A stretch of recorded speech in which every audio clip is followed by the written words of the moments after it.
It's true what they say about the fall and the sudden stop at the end. I'd lain here in the snow while the lurid chain of scenes that had led me here kept playing in my head. A rerun of my own private snuff movie. A memory of my corpse. Alone at my own wake. Thinking in metaphors again. The femme fatale was gone. Only a sour taste remained of the kiss that killed me.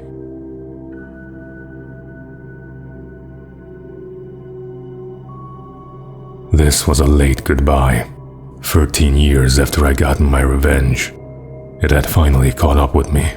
It'd been a long time to bear the pain. My blood painted the snow red. A gruesome, slushy. Dissolved all the scattered painkillers and leisurely dripped down the sewer, mingling with the bile of the city, becoming one with it. I can see them now. My wife and my baby. Honey, I'm home.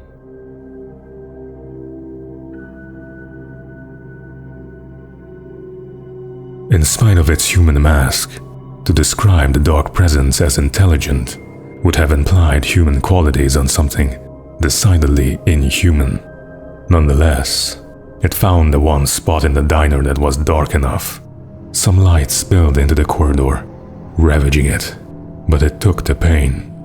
Horrible as it was, the writer would soon fix that. It would be coming to the one place where it still had power.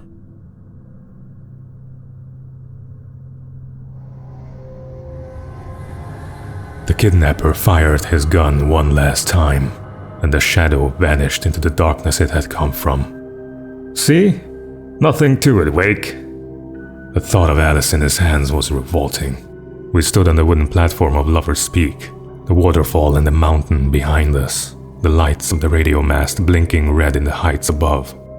I fought with the urge to take a swing, forced myself to speak. Let's cut the act now. Where's my wife?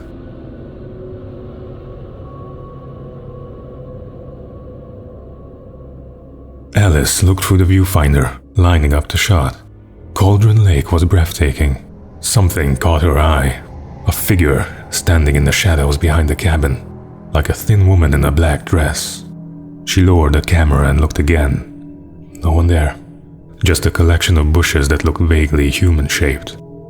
She shook her head and laughed.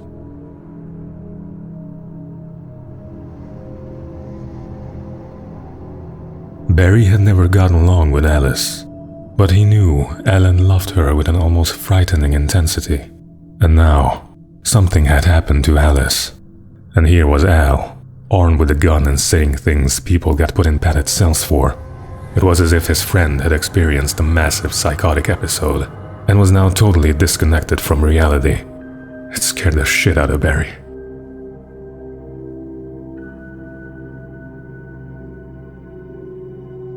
The air in the visitor center was heavy with an awful smell, as if some rotten, drowned thing had crawled up from its grave.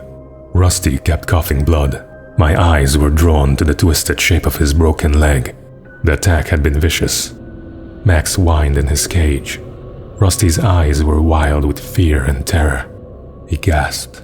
Mr. Wake, it happened just the way it was on that page.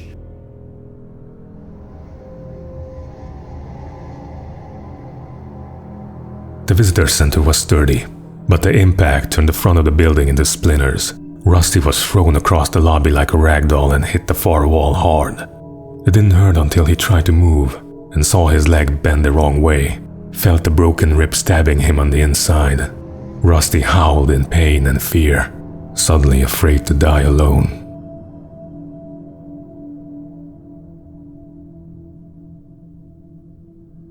At the last instant, I changed direction and threw myself down. The axe splintered the trunk of a tree. I stumbled into the pool of bright light. My lungs burned. I was too exhausted to move. I tensed as I waited for the killing blow. But it never came. I raised my head. Nothing moved in the darkness beyond.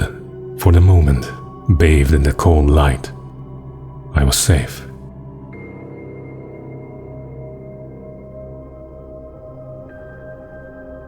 In that last instant of consciousness, Rusty thought about Rose. He was older than she was.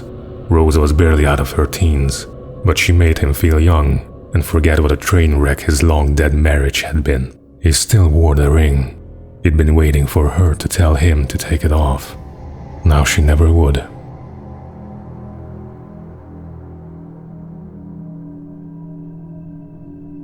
I turned the corner, afraid of what the flashlight's beam might reveal. Suddenly, a roughly painted symbol of a torch glowed in the light. Behind it, hidden by a rock, sat a battered metal trunk. It was here for a reason, packed with supplies. Batteries, flares, ammo. Things you need to make it through the darkness of the night. Something left behind by someone who knew what I knew, and more.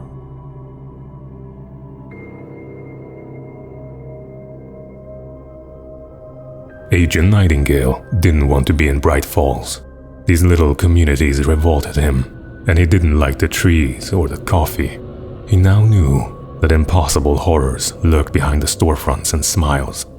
He desperately wanted to turn the car around and just drive until he passed out or ran out of road and booze. But he had a job to do.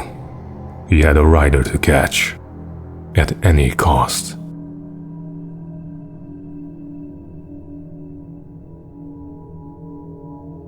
On more than one occasion, Alice had tried to explain to me how it felt to be afraid of the dark. To her, darkness wasn't simply the absence of light, but something more tangible than that. It was something you could touch and feel. Worse than that, it was something with a mind of its own. Something malicious and malign. For her, things changed when they were wrapped in darkness. They turned into something else. Something foreign, and nothing was safe or innocent anymore. I never really understood what she meant, until now.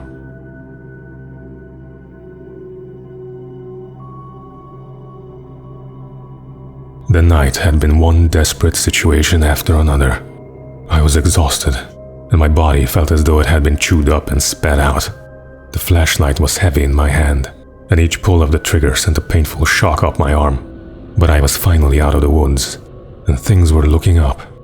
That's when I heard the chainsaw.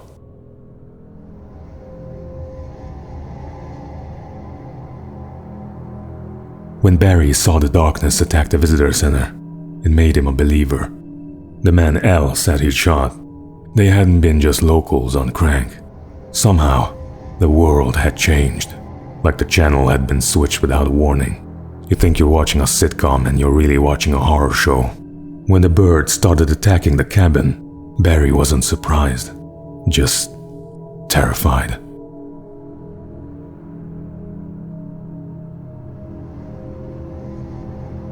The FBI agent's command froze me in place. I considered surrender. It was all falling apart anyway. I could give in, let someone else deal with it. But it felt all wrong. Call it instinct. His posture, the way he held the gun. He was no friend. Shots ringing in my ears. I leaped for the hole in the fence and stumbled into the darkness beyond.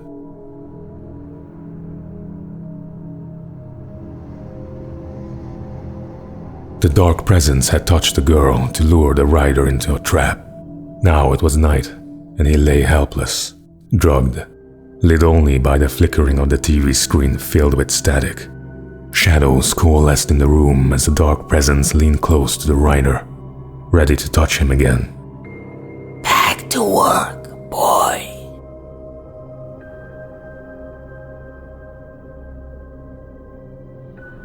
Rose knew that Rusty was in love with her, and she liked him too.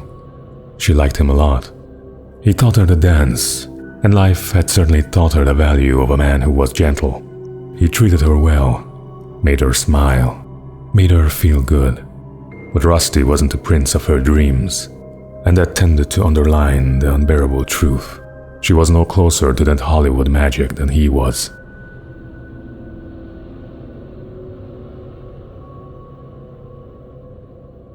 Nobody in Bright Falls seemed to know where Al was but Rose. The waitress at the diner had seen him. From what Barry could tell, Al pretty much fell off the face of the earth when he left the diner. Rose was just the kind of fan that Al hated, but she really tried to help. She was smart too, knew a lot about what was going on in the town, knew a lot about Al, even knew who Barry was. Barry liked her. That was no big surprise.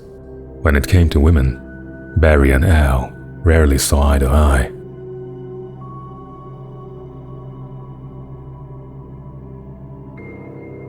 Sarah didn't care about the legal threats Wake's agent had made. She let Wake go without argument because there was something about him she couldn't quite put her finger on, something that reminded her of her father. She didn't think Wake would hurt his wife. Then she thought about the way he waded into Hartman, that hair-trigger rage flaring up without warning.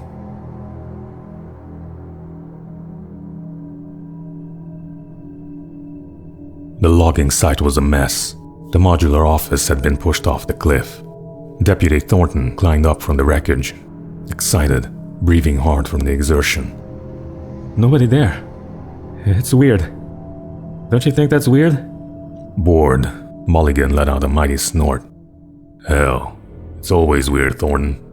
Just a question of sorting out what kind of weird it is this time around.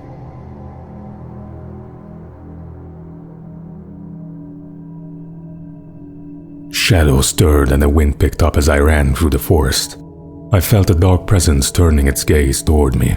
Then the moonlight was blotted out by dark shadows that raced violently across the ground, moving too swiftly to be natural. Darkness gathered between the trees and melted again to reveal the taken. No natural path had brought them here.